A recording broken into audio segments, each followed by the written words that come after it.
Intro. Welcome to Word Insights, where we explore the meaning and usage of interesting words. Today, we're going to take a closer look at the word hack.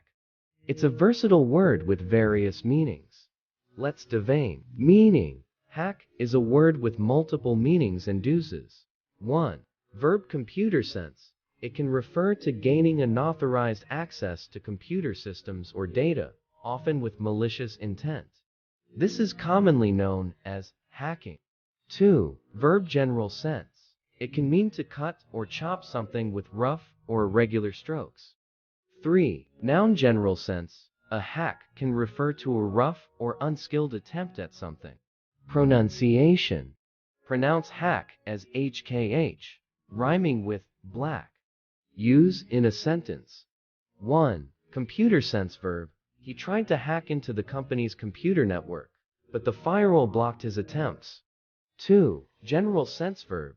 She needed to hack through the thick underbrush to reach the hidden waterfall. 3. General sense noun. His fix for the broken doorknob was just a temporary hack until they could get a replacement. Synonyms. For the computer sense, synonyms include cyber attack, breach, or intrusion. In the general sense, synonyms can be chop, cut, slash, makeshift solution, or jury rig. Conclusion. Hack is a word with different meanings in various contexts. It can relate to computer security, physical actions like cutting, or even makeshift solutions. Thanks for joining us, and may your hacks always be of the resourceful and constructive kind.